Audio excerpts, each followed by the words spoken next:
30米。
你会死的！为了新中国，向我开炮！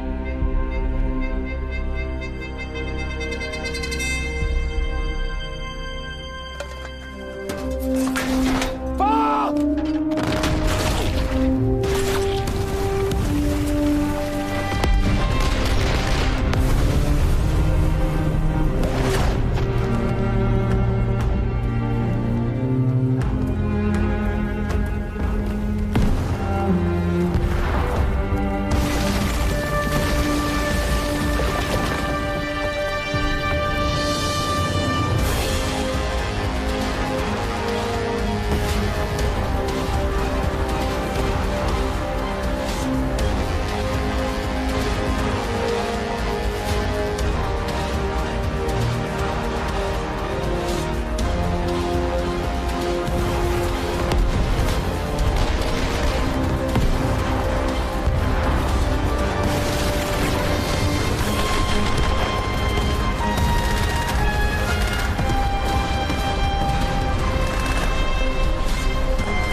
里都有。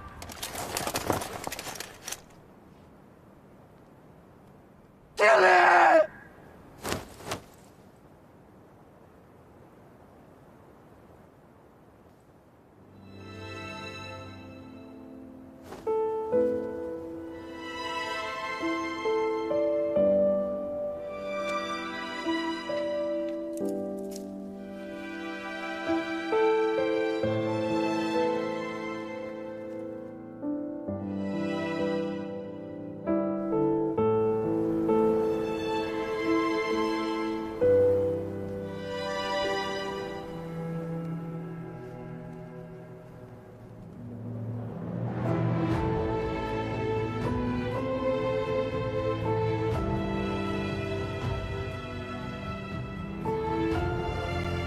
上甘岭战役的胜利，彻底粉碎了联合国军的金化攻势，给敌人以沉重的打击，创造了世界现代战争史上坚守防御作战的范例，打出了著名的上甘岭精神。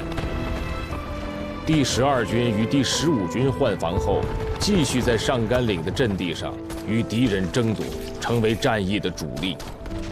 他们面对敌军的进攻，坚守阵地，采取了勇敢的防御和反击战术，与敌人进行了多次激烈肉搏战，用顽强的意志和顽强的战斗精神击退了敌军的进攻。在12军接手上甘岭后，联合国军多次发动大规模进攻，在597.9与537.7两个阵地疯狂展开反扑。但是在12军的顽强抵抗下，一无所获，两个阵地最终都在12军手里。12军共计歼敌1.2万余人，战斗中12军涌现出众多英雄人物：胡修道、崔长海、蒋永德、曾平章、刘宝成，以及许许多多的战士，冒着生命危险，用自己的血肉之躯筑起一道道铜墙铁壁，坚决保卫了英雄的阵地。他们英勇的战斗意志和高超的战术素养，沉重地打击了敌人，迫使联合国军不得不在1952年11月23日停止了上甘岭方向的进攻。我军获得了上甘岭战役最终的胜利。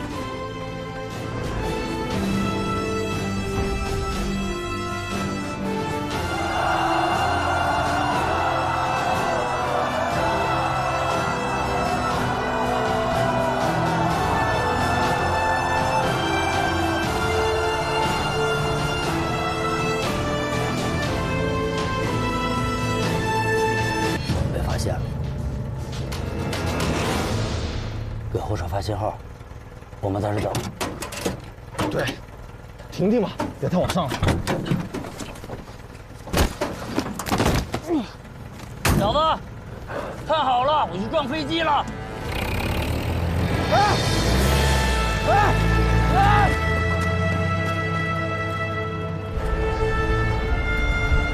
小子，不能叫你开车了。来吧，看谁能干过谁！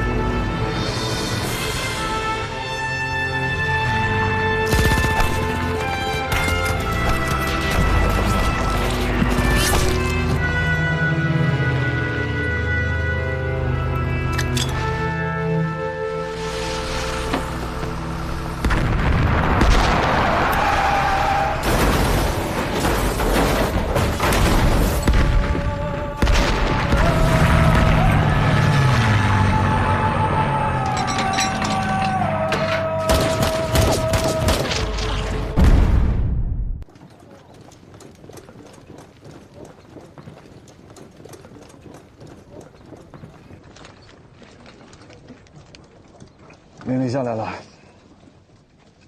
让我调回3连。明天一早，我就去报道去了。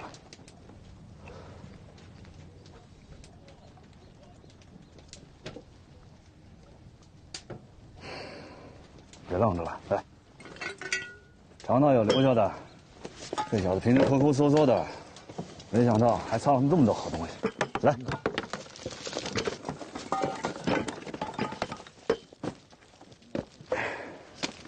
拿着。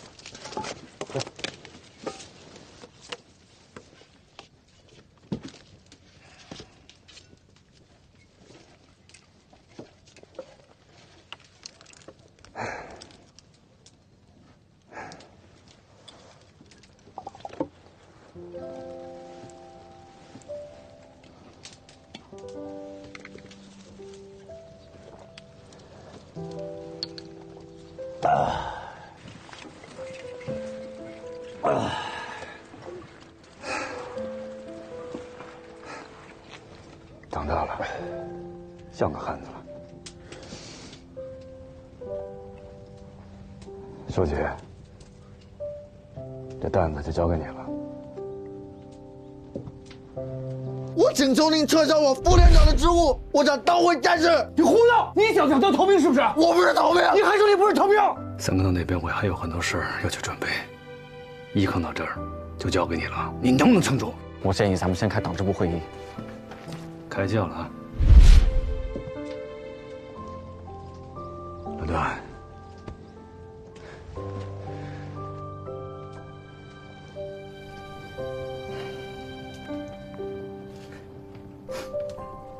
还记得咱俩第一次在战场上见面吗？军长，把军长抓过来！副连长啊，那个带鲨鱼图案的应该是长机，我们想办法把他打下来。冯面生，你把他带上。谢谢军长。军长，我打土机，你给我个参谋干嘛？你越谁的急，你没越我的急啊！这事儿你要是捎上我的话，说不定军长就能同意了。是这个意思啊！我们又要合作了。爱玩短参谋，你就纸上谈兵行。冯连长还是不相信我呀？咱们俩可是一起上过战场、执行过任务的。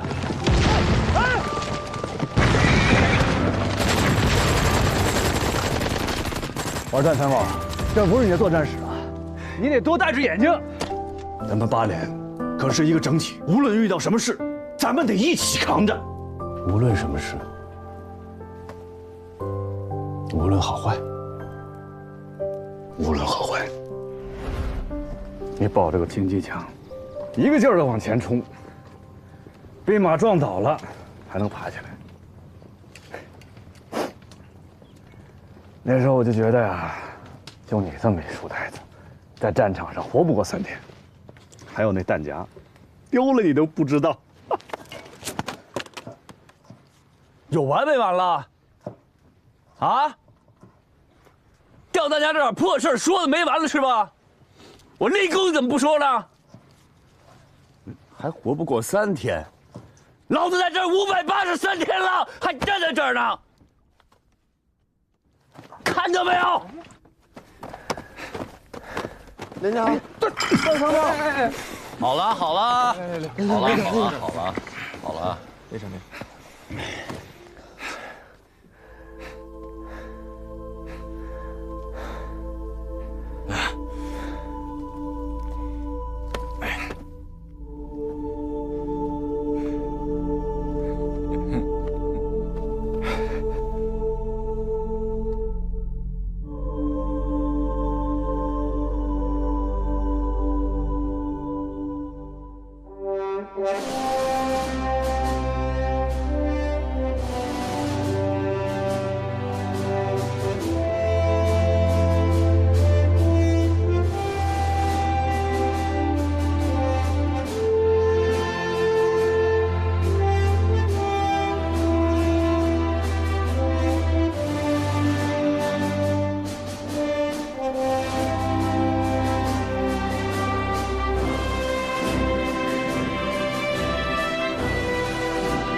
ammunition. I can take the hill back. If you have a radio, Triangle Hill is over. It's done. For you Americans, maybe. Not for us, not for our president. Hey, Gook, would you like some coffee? I want the ammunition. Kopi Luwak. Do you know how Kopi Luwak is made? The natives take the beans out of the cat shit. They say that cat's digestive tract gets rid of all of the bitterness. It puts in the sweet aroma. You are wasting my time. You in a rush?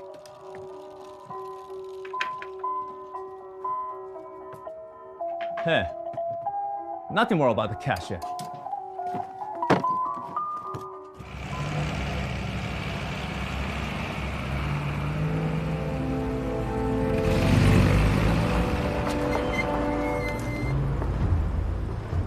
Move on, go! Back up!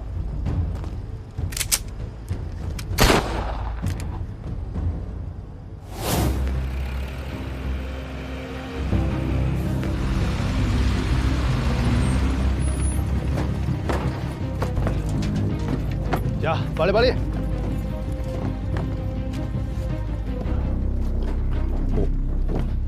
장대장님, 장대장님, 이거 좀 보십시오.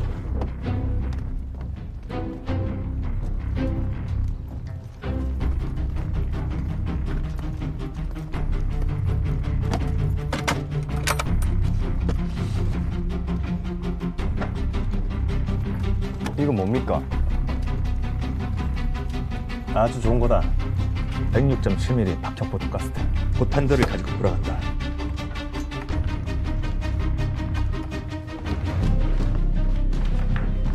General, the Gook has stolen the entire United States federal government property. We need to crucify them all. How many shells do you still have in storage? 10,000 of the 105s, give or take, and the mortars are, I'm not sure. Give them all to the Koreans. All to the Koreans? Yes, dismiss them. Yes, sir.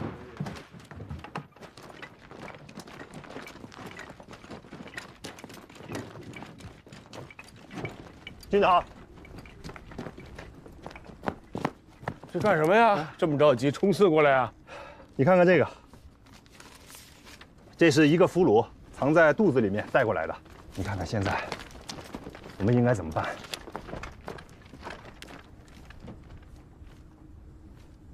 他人在哪儿呢？在隔离病房。他自己说，他去敌后执行任务，回来路上误触细菌炸弹，感染了鼠疫病毒。医院给他打了针，刚刚退烧醒过来，然后就要说见你。看看去。哎，军长，我觉得再等一等。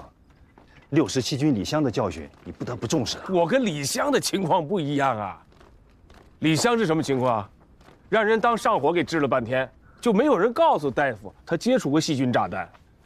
老张，我要是被传染了，你要告诉大夫啊，我是鼠疫，别把我当上火给治了。军长，鼠疫的死亡率太高了，我们不能冒这个险啊！你不能去。板门店谈判为什么停了呀？那不就是因为战俘遣返问题没有谈拢吗？这是什么？这是最好的证据。我们在上甘岭跟敌人打了几十天，说白了打的就是谈判的砝码。现在这么大的砝码在我们手上，能放过吗？我的意思不是不重视，我们可不可以直接把这些东西啊，还有人，直接上交？这个人是谁？他为什么会出现在这儿？他有什么目的？他经历过什么？你知道吗？你调查过吗？工作不能这么做吧？遇到什么问题都往上面推。王璐，军长，我是小朱。走。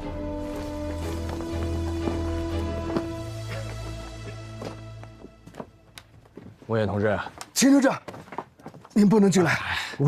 你放心，莫言同志，医生已经告诉我们了，你这是现鼠疫，空气是不会传染的。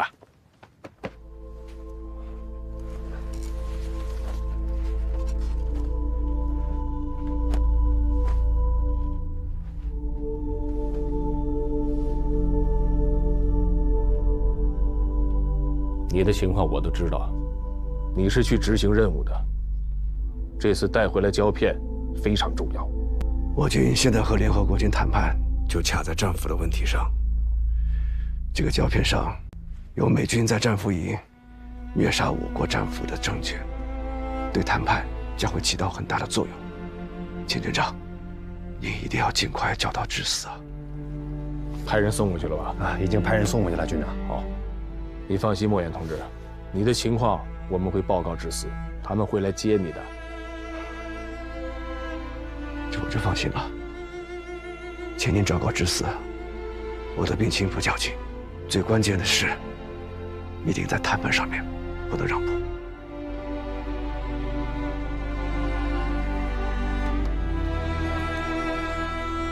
莫言同志，你是个好战士，我们一定全力救助，让你健健康康的回到谈判桌上。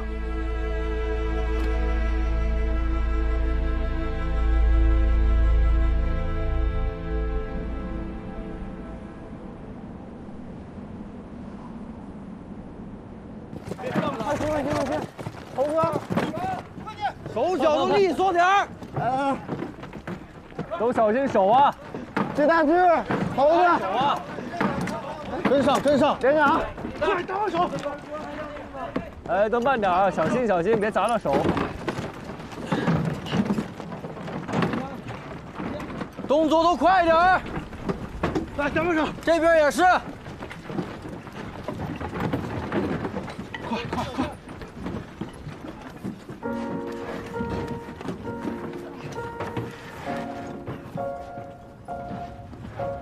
我是头哨司机，知道头哨司机是干什么的吗？志愿军的头哨司机就是负责开路。我们都有夜里面把车大灯关闭、摸黑驾驶的本事。没开过的路敢开，能开好。只要开过一次的路，路上几个沙子都能记得清清楚楚，绝对不会有任何事故。你不信啊？告诉你，我还能开着车撞飞机呢。我们在坑道里的时候，闲着没事干，也会吹牛打发时间。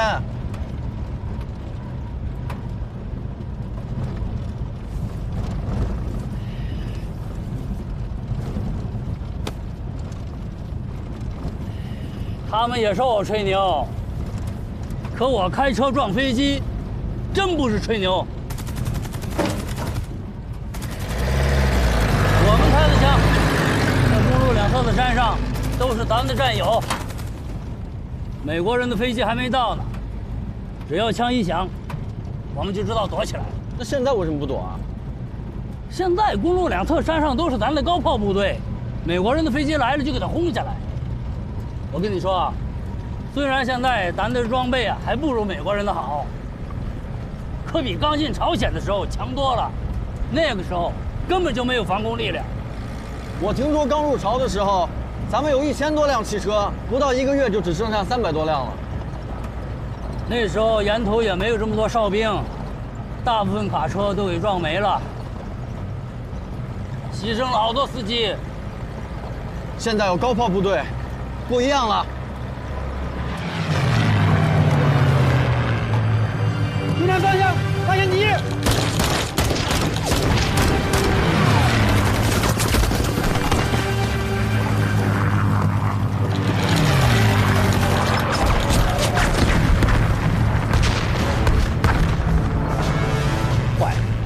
高炮部队上当！哎，给我发什么信号？快闪3次，车队停。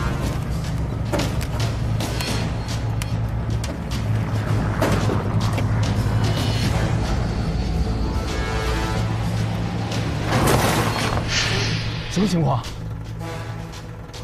刚才那2架飞机是诱饵，向我们高炮部队暴露火力。你看见了？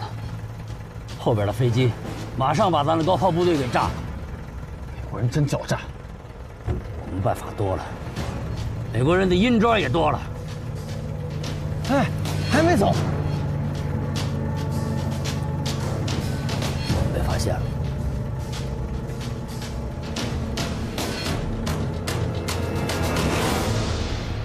给后哨发信号，我们在这等。对，停停吧，别太往上了。小子，看好了，我去撞飞机了！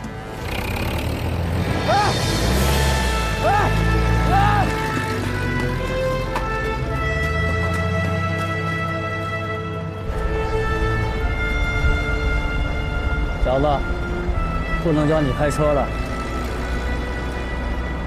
来吧，看谁能干过谁！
曾经我看到后勤的同志时，会觉得他们是司机，是挑夫，是饲养员，是伙夫。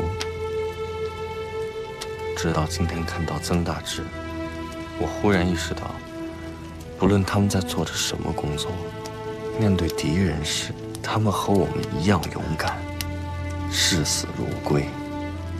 没想到，曾大志口中的撞飞机，竟然是点燃自己，为防空部队照亮天空。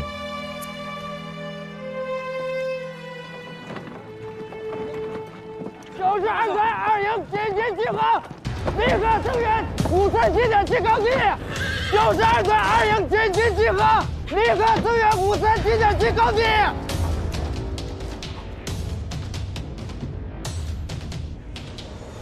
向右看齐，向前看，哨士，同志们，现在12军在537.7高地上和敌人争夺得十分惨烈。我们虽然刚从阵地上下来，但这场仗还没打完，我们绝不能撤。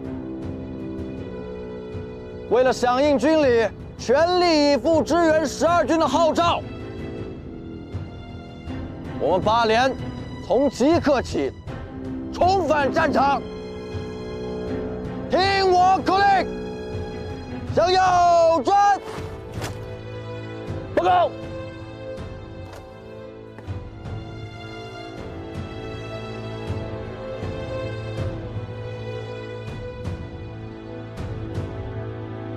向左转。元宝。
报告，副师长，15军8连的同志们来了。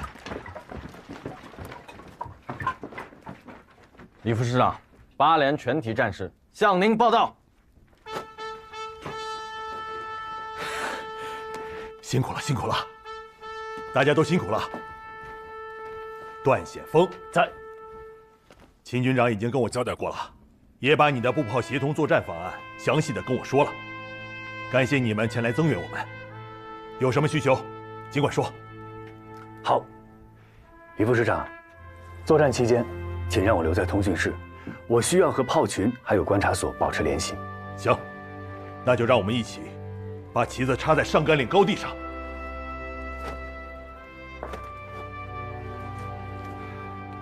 我们还给大家带了一些水了，坑道里的水啊，还是多备点好。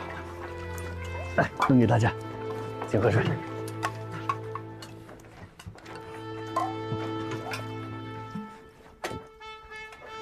这次反击将由我们和15军的同志们配合作战。由于我们新上阵地，对地形还不是很熟悉，我认为应由我们12军的部队向敌人正面发动佯攻，15军的同志利用地形从侧翼包抄，配合我们的进攻。可以，这样可以让敌人新增的明暗火力点都暴露出来。我会协调炮兵对敌人进行火力压制，配合12军的同志进攻。我们对阵地比较熟悉，所以根据地形从侧翼摸上去，待炮火第一轮火力压制后，与12军的同志们一起左右包抄，将敌人一举彻底消灭在阵地上。我再补充一点啊，当我们2翼部队发起冲锋以后，命令炮兵向敌人纵深拦阻射击，彻底切断敌人增援的可能，也防止敌人逃跑。我会让1、2排进入阵地，向敌人猛烈开火，吸引敌人注意力。3排隐蔽不动，等段参谋的炮火结束后，3排作为尖刀排，率先向敌人发起冲击，1、2排紧随其后，不给敌人任何喘息的机会。好啊，这个火锅已经准备好了，就等着敌人上菜了。那就由你把这胜利的旗子插到上甘岭537.7高地上。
포격 준비!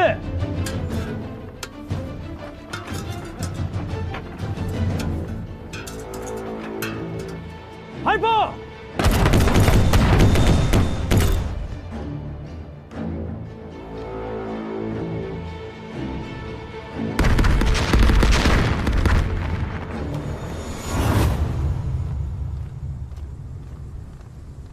李德生那边准备的怎么样了？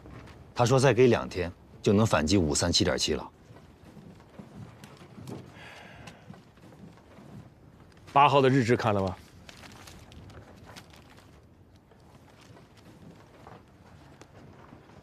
？537.7北山的2号坑道遭到了炮击，133团30多官兵全部牺牲。我给你们读一下：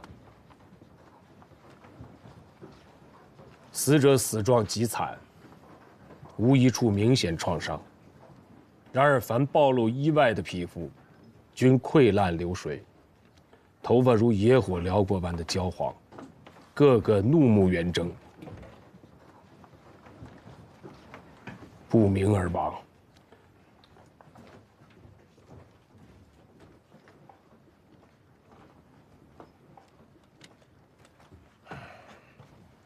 李伟军大量的使用 化学炮弹，类似这样的情况不止一处啊！我跟李德生通完电话，他保证11号反击。很多战士在坑道里面已经17天了，对他们来讲，度日如年呀。还能提前吗？李德生说，这已经是最快的时间了。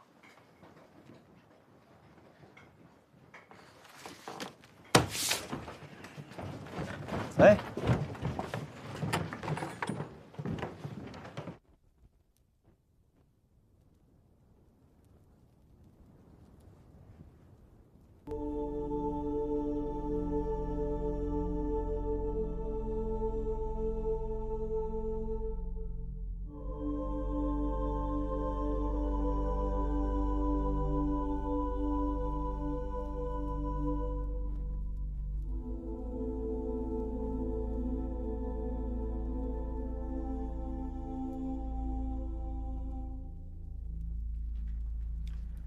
命令让我听你的，你就说吧。你想怎么办？37年在临泽，我们被马家军包围。当时城里面剩下的，是一个编制不全的警卫连，一个直属队，还有一个妇女团。那就是兵工厂和医院的人啊。城外是数万马家军。当时。 供给部的部长郑义斋，他是总指挥，他就跟我说：“说秦继伟，后勤我在行，打仗你在行。民泽保卫战，你全权负责总指挥。”当时我正在后勤当会计呢，离开部队很长时间了，这不是赶鸭子上架吗？ 但是没有选择，说上就得上。我带着部队守了3天，那是在一个雪夜突围成功，跳出了敌人的包围圈呀。李副军长，打起仗来，有的时候情势所迫，该上就得上了，不一定要做好所有的准备才能打。 秦军长，我知道你心急，我也知道你心疼还在537坚守的同志们。坑道里面战士们的处境，是我们站在这儿所想象不到的。没吃没喝，伤员和烈士都躺在一块儿，大小便和血水混在一起，每一分钟都是煎熬啊！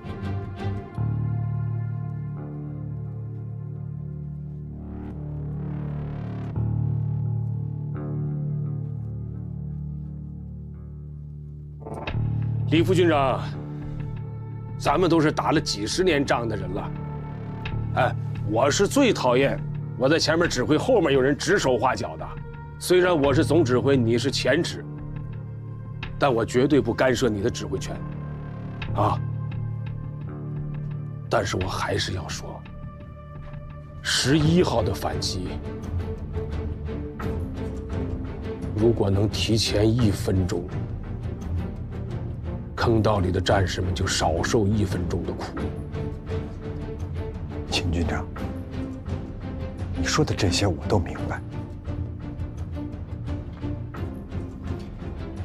你说37年，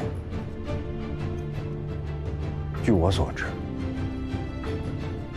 当时你们的部队都撤了，按道理，你们也该撤。可是你们非但没撤，还多坚持了1天，就是因为这1天，等来了那个血液，才有机会成功突围。我们都是出生入死10几年的人了，什么时候该动，什么时候该撤，我们心里都很清楚。这个事情要是搞错了，会死很多人的。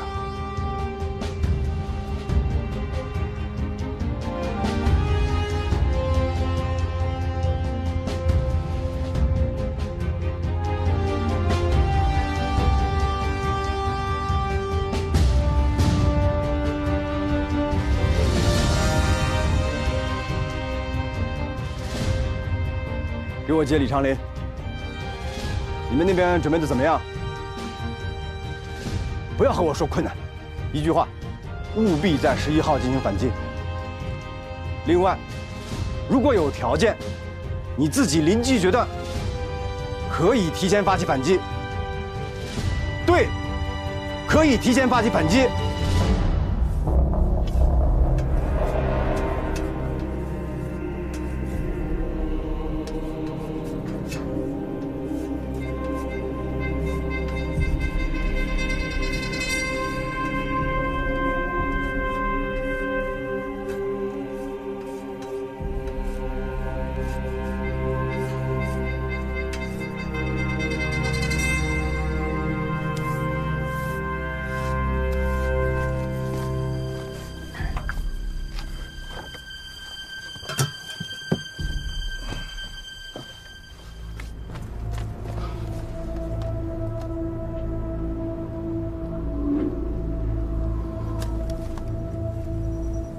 下雪了，美军飞机来不了了，可以向李副军长申请提前发起反攻。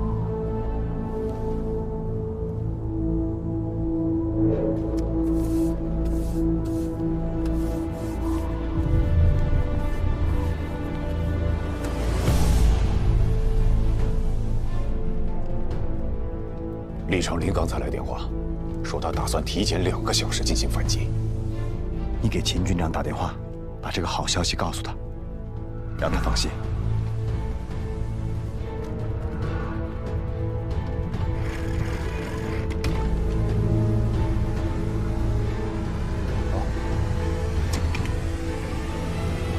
军长，李德生提前2小时对537.7发起总攻。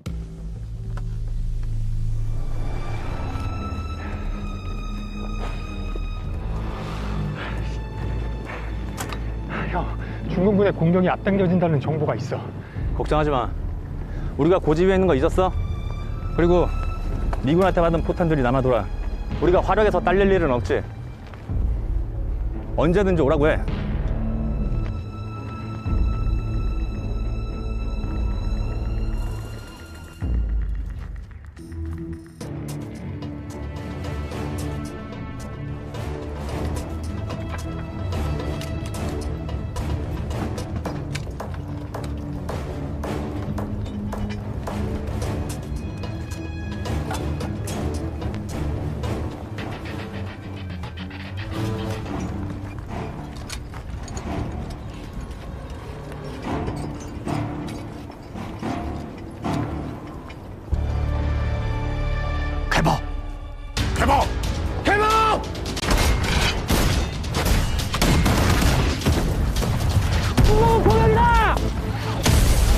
打这个小飞机，空军啊，打这个飞！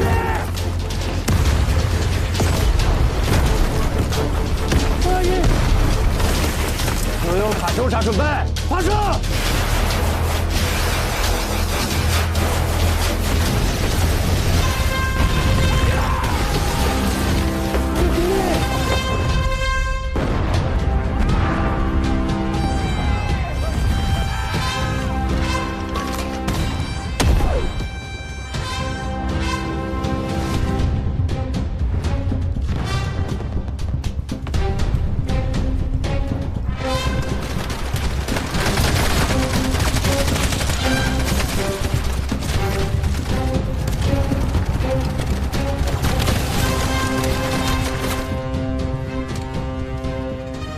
！93团9连刚刚来电话，下午4时，他们歼灭了伪31团1个连，597.9高地11号阵地，已经夺回来了。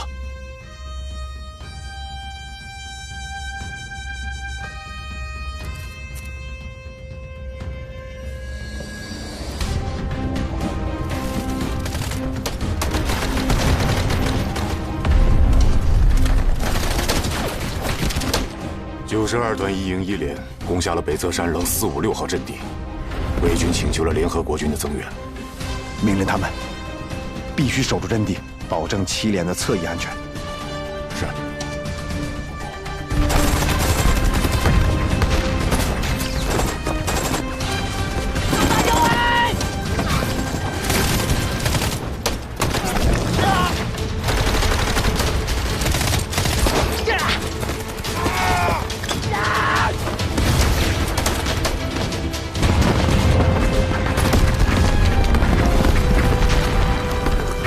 7连已经攻占北棱的1号和2号阵地，不过他们连所有的干部全部牺牲。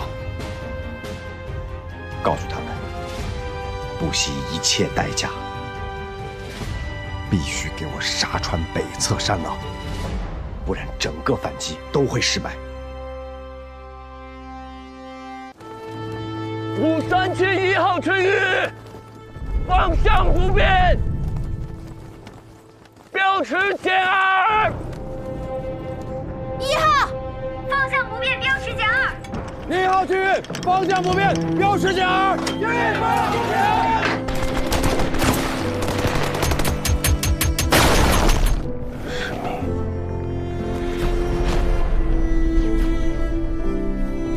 放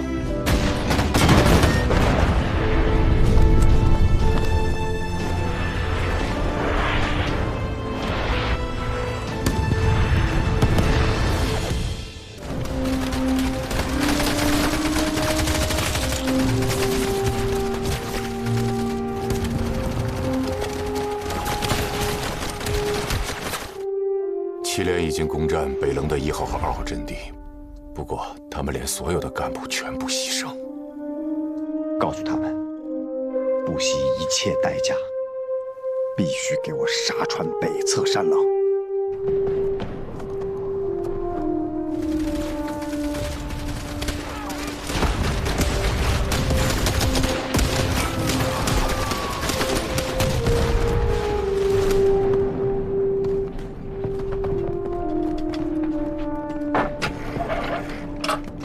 请转1号坑道。1号坑道段显峰，请讲。 7连只剩下19人。收到。还有什么情况？没有了。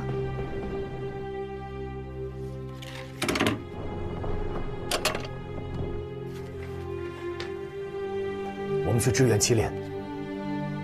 走。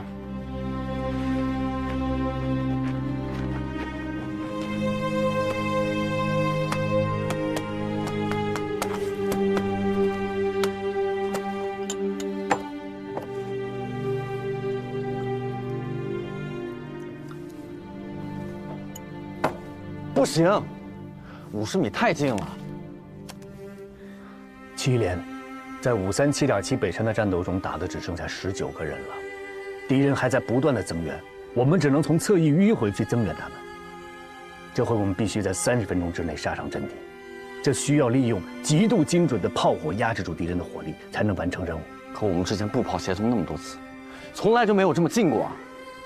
我计算过了，这回的安全距离必须压在50米之内，这样才能确保在敌人反击之前，你们就能接地，不给他们任何反应的时间。不这么做，就完成不了任务。完成不了任务，我们的兄弟部队就要继续战斗，那会有更大的伤亡。那你让我去，你会解算弹道吗？没时间了，听我的。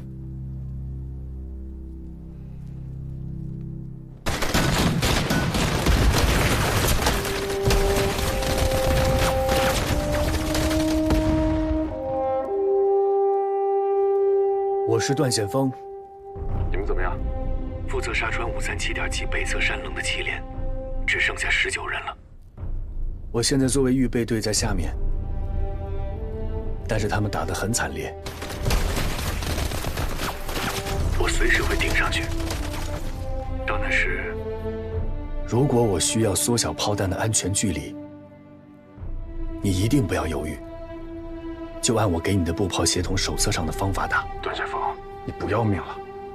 首长说了，今天天气不好，看不清目标区域，200米的安全距离都不够，你们会很危险的。不这么做，我们会完不成使命。我必须在30分钟内完成任务。你能支撑的最小距离是多少？70米。50米。什么？对，就50米。经过测试，50米才是步炮协同的最佳距离。还有一件事，想请你帮我，给菊亭县观察所的杜文锦打电话，把我们的约定告诉他。70米的安全距离，其实是50米。我知道了，保重，加油！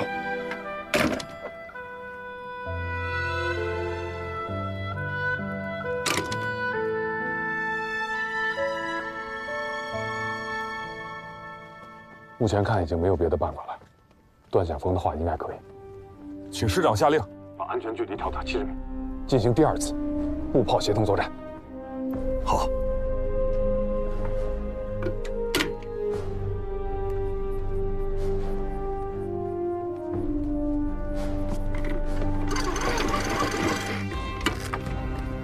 接菊亭县观察所。菊亭县观察所，请讲。这件事情，他只让我告诉你一个人。70米的安全距离，其实是50米。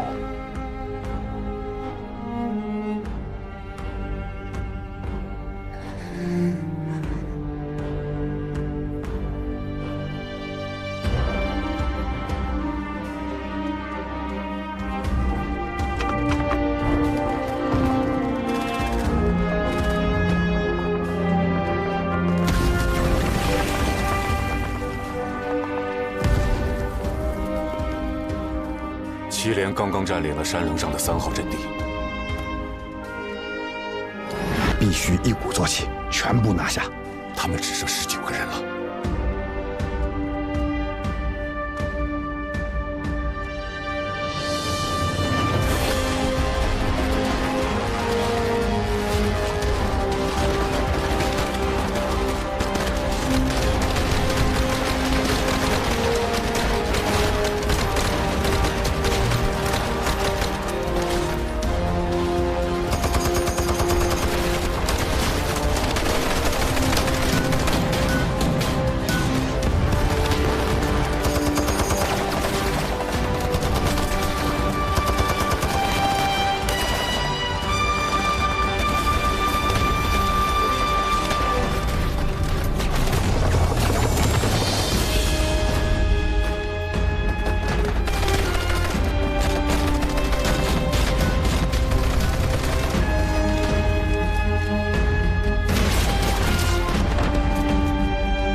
雪天会严重影响观察所的观测。我要给木兰一个明确的目标。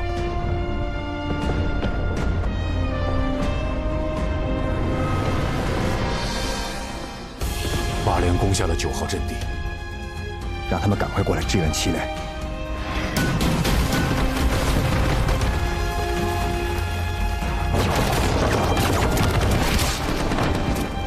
彭举呼叫木兰，彭举呼叫木兰。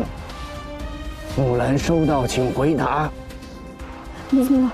告诉炮兵，让炮火跟着我的红旗上。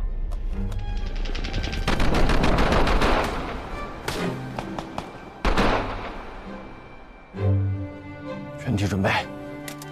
8连先别动，我先上。你们和我保持50米，千万不要缩小距离，否则会被炮火误伤。要想降低伤亡，争取最大战果，必须要将安全距离继续压缩。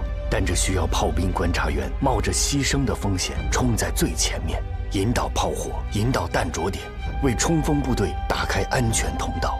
你能支撑的最小距离是多少？70米。50米。50米？对，就50米。你知道吗？50米是必死的距离。不这么做，我们会完不成使命。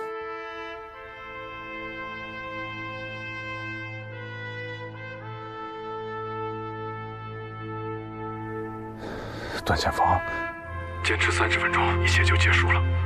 坚持30分钟，一切都会好起来的。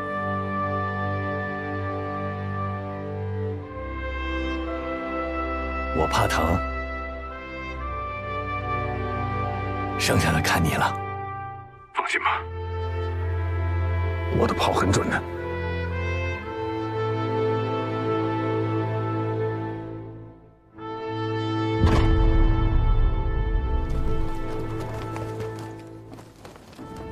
537-1号春雨，方向不变，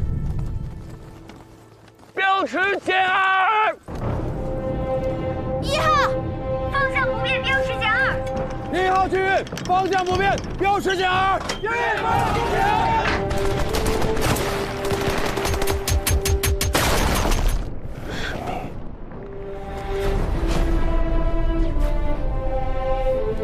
放。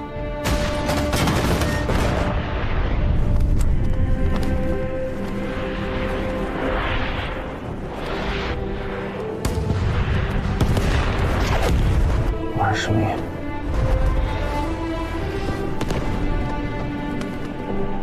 30米。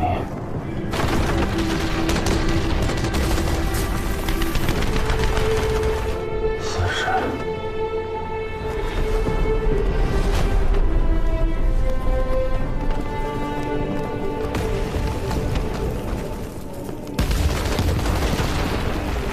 冲啊！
炮火，跟着我的红旗上！你会死的！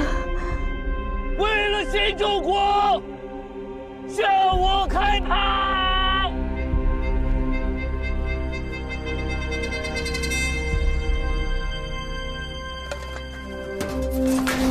放！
全体动手！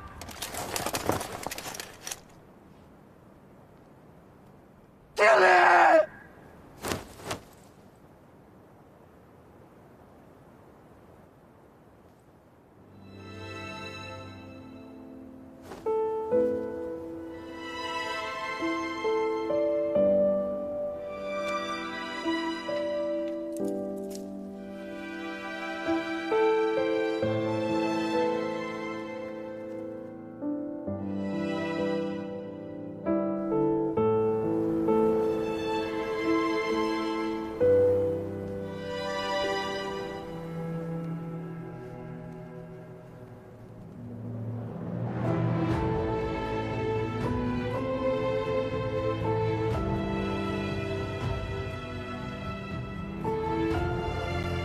上甘岭战役的胜利，彻底粉碎了联合国军的金化攻势，给敌人以沉重的打击，创造了世界现代战争史上坚守防御作战的范例，打出了著名的上甘岭精神。第12军与第15军换防后，继续在上甘岭的阵地上与敌人争夺，成为战役的主力。他们面对敌军的进攻，坚守阵地，采取了勇敢的防御和反击战术，与敌人进行了多次激烈肉搏战，用顽强的意志和顽强的战斗精神击退了敌军的进攻。在12军接手上甘岭后，联合国军多次发动大规模进攻，在597.9与537.7两个阵地疯狂展开反扑，但是在12军的顽强抵抗下一无所获，两个阵地最终都在12军手里。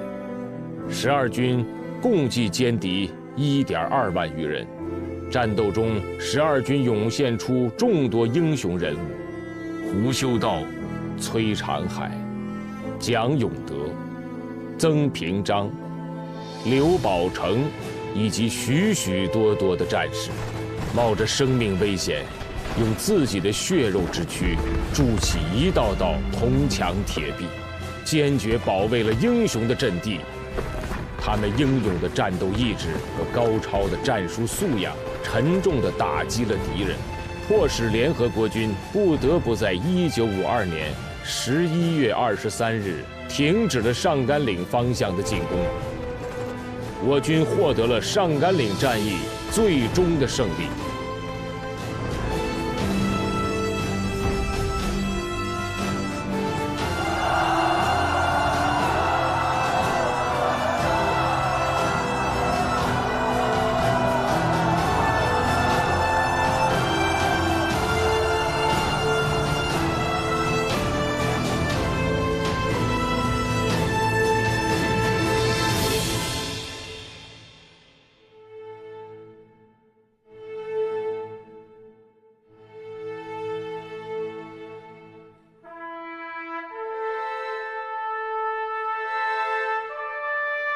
苗生，当你看到这封信的时候，我已经牺牲了。你不要哭，我的牺牲是为了让你和像你一样可爱的孩子们过上幸福的生活，每天都有笑脸。你们的笑脸是我们浴血奋战、前仆后继的力量和动力的来源。你们要好好活，要幸福，未来会很美好，祖国会很富强。替我去看看那个时候的中国，是否和平、繁荣、灯火辉煌。别了，我的女儿，经历，爱你的爸爸，段显峰。1952 10月27。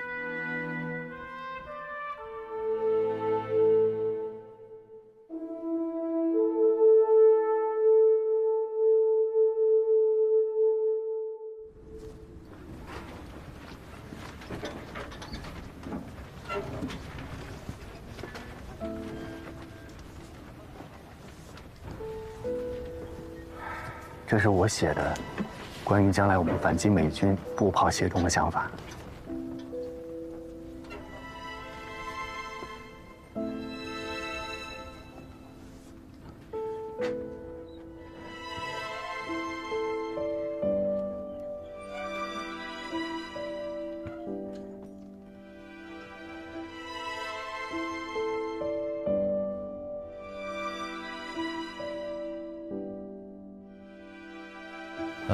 我想让你写一封推荐信，推荐双喜去陆军学校学习。第1步兵学校的领导，您好，我是15军军长秦基伟，在这里，我向你们推荐我们军的战士双喜同志到贵校学习。此战士实战经验丰富，曾在上甘岭战役中突击美军阵地，与战士们顽强坚守坑道。望贵校能接受双喜同志，使其能够接受系统学习，未来成长为一名高级的军事人才。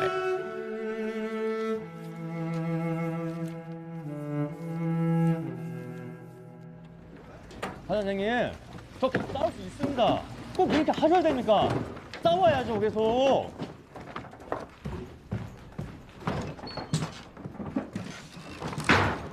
아, 여대장님. 우리 사단장님 어찌한 거 아니지? 앞으로 날 연대장에 부르지 마. 나 방금 의병 전역했어. 왜? 아, 뭘 왜야?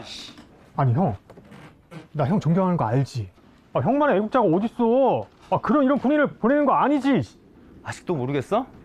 쟤네들은 그냥 연기를 하고 있는 거라고. 이 나라를 진심으로 생각하는 사람은 아무도 없어.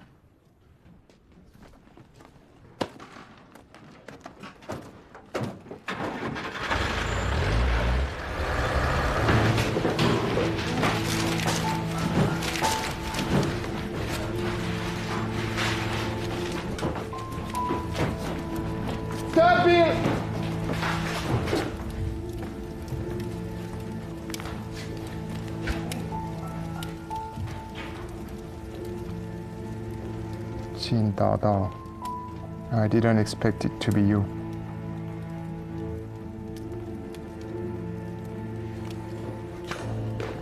Put it in your luggage and put it away.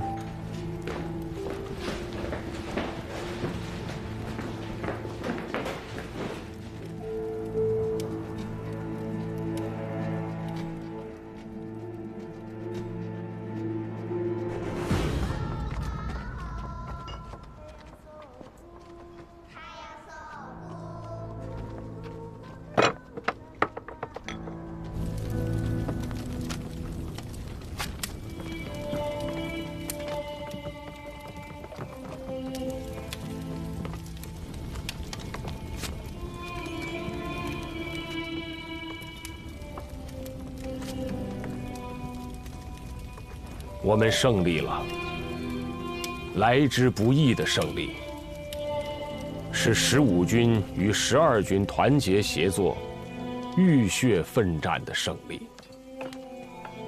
带上，预备！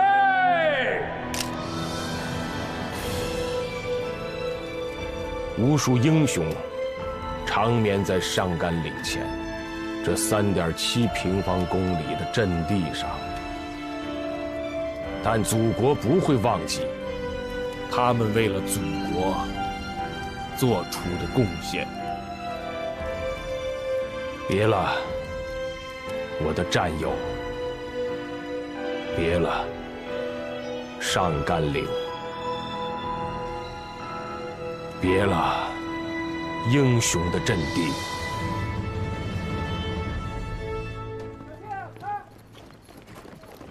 军长。 这支钢笔是王鲁牺牲的时候托我带给您的。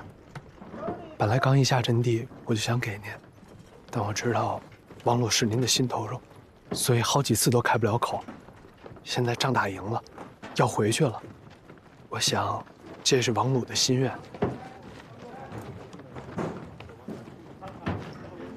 王鲁，有，过来，拿着。 哎，军长，你这是干什么呀？这表你拿着啊，计个时，1分钟，看看咱们谁的俯卧撑做的最多。准备，没准备啊，这我，哎呀，好啊，开始。时间到。还是军长做的最多。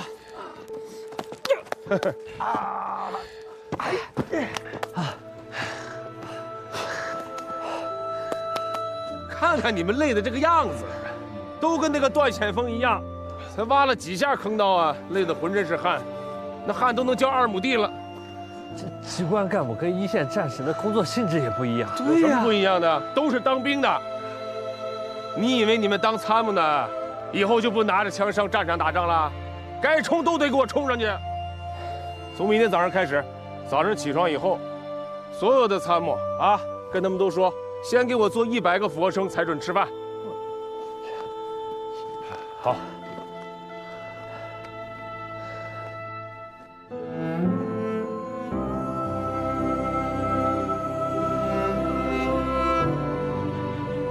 喝点水去吧。是。他们机关干部还是弱了一些。 我们警卫连军事素质就特别好，是吗？嗯， 1分钟能做多少个呀？怎么也100个吧，做200个啊，500个。是，500，听着，是。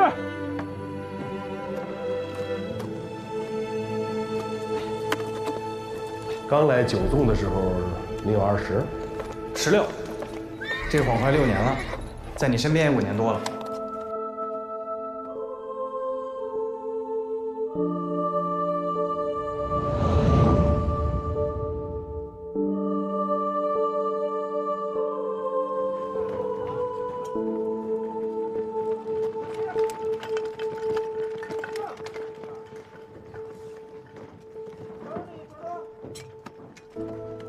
都是我的心头肉，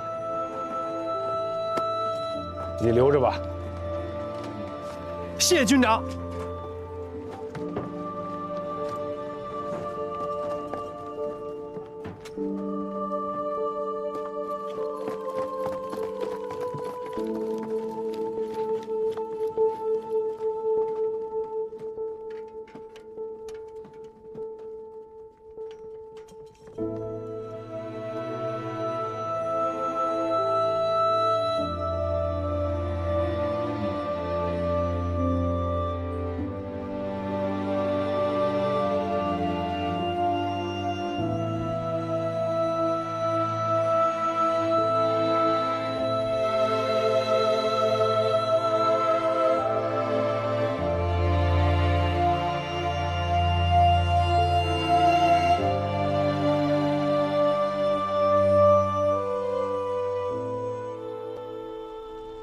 时间要打多久？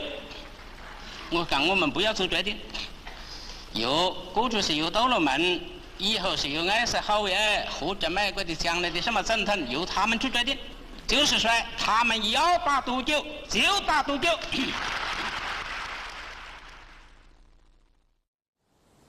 主席好。你好啊，抗美援朝，你失去了一个儿子。我也失去了一个儿子，我们都是烈属啊。他们为国捐躯，死得其所，我们应该感到光荣。这是我们湖南的辣椒，也是我的一点心意，你把它带回去。谢谢主席。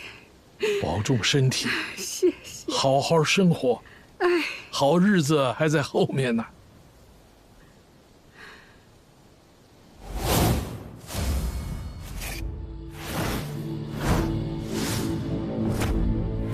他们强行给志愿军战俘制作反共的纹身，虐待、拷打，甚至对手无寸铁的志愿军战俘们进行屠杀。They forced the PVA POWs to get anti-communist tattoos. They were tortured and beaten.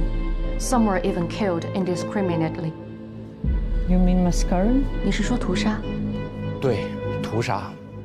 根据我们的了解，志愿军战俘在10月1日进行了国庆升旗活动，美军用冲锋枪、轻武器冲进营地，对我们的战士进行了无差别的杀戮。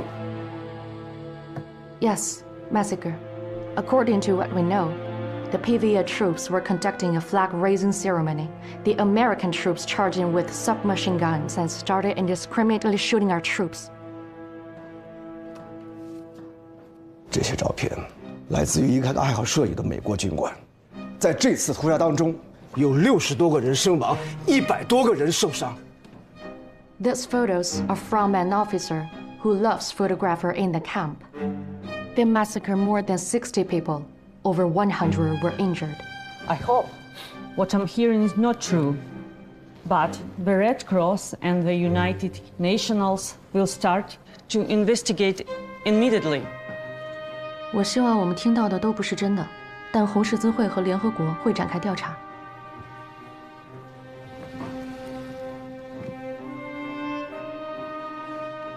我不知道你们作何感想。我眼中看到的是，我们的爱国者，在完全无辜的情况下，被你们那群所谓正义和人道的恶魔折磨和屠杀。不，这绝对不允许。我们从来没有这样对待过联合国军的俘虏，我们是一个更文明的国家。 I don't know what you guys think, but from the way I see it, it is that a bunch of innocent patriots that are being hurt, tortured, and killed by a bunch of self-proclaimed fighters of justice and human rights. No, it shouldn't be like this. We never did a single thing to any UNC prisoners of war. We are a civilized country.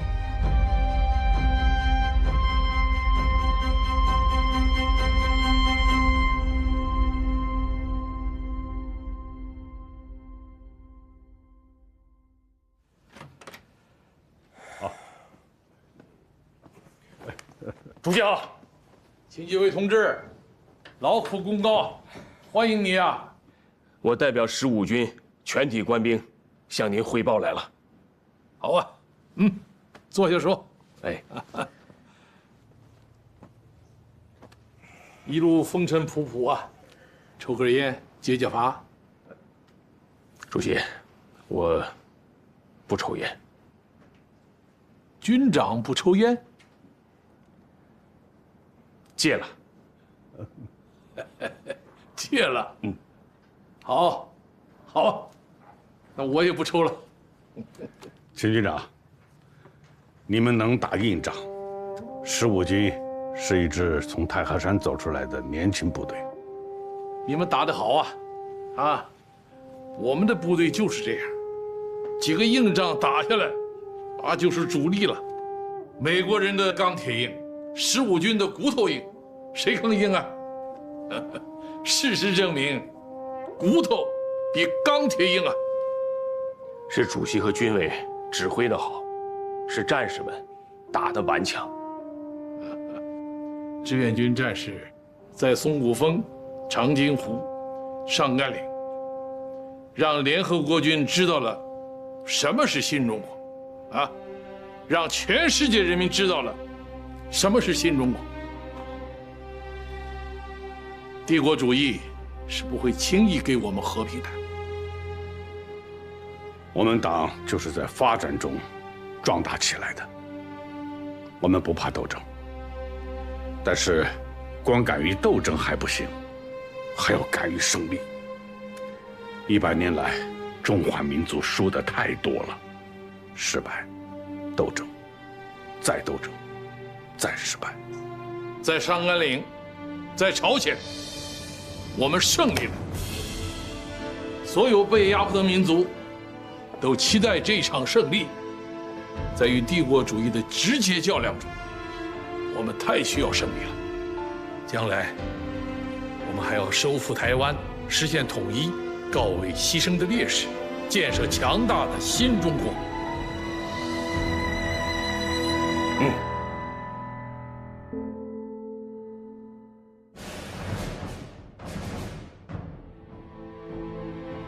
1953年的7月27日上午10点整，朝中代表团首席代表南日大将与联合国军代表团首席代表哈里逊中将正式签署关于朝鲜军事停战的协定及其附件。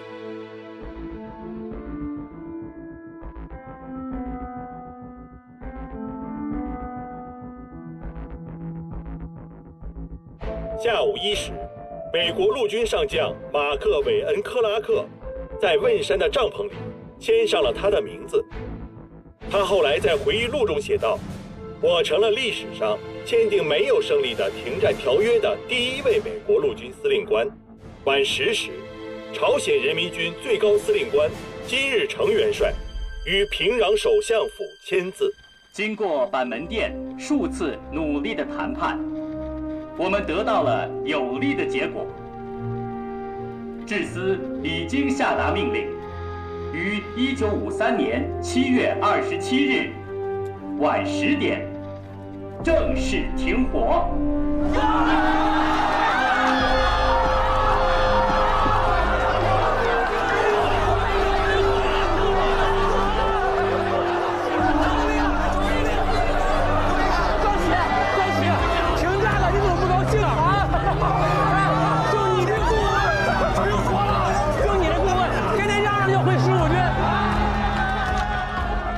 又想去前线啊？对，这2天天天听那炮弹声，听得我心里发毛，我真的太着急了。军长，您给我个机会，让我上前线吧。我保证不犯这样的错误。伤没事吧？臭小子行啊你啊！上高地没几天，这家长进可不小啊你啊！这张成绩大，热热4两拨千斤。我让军长给你写了推荐信，仗打完了，你就去第1步兵学校学习。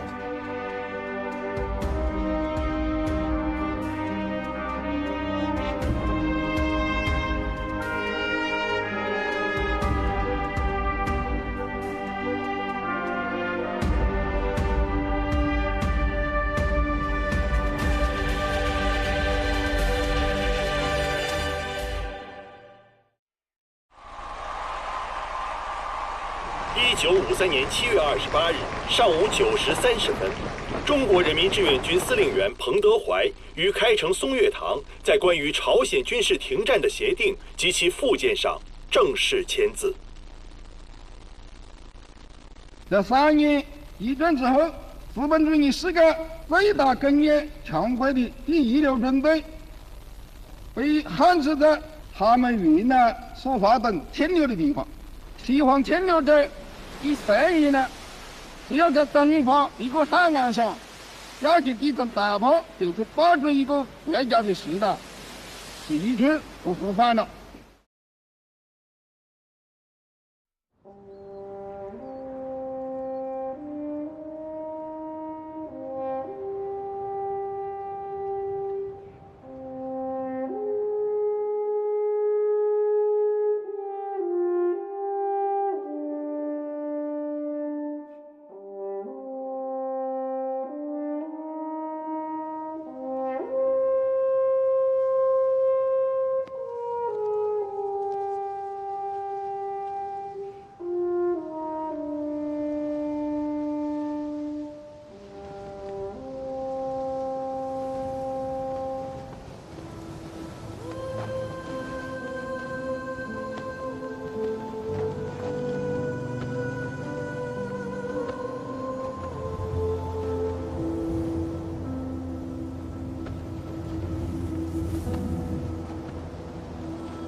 老战友们，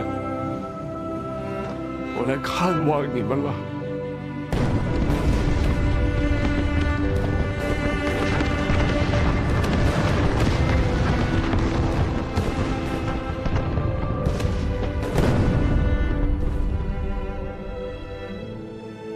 我想你们。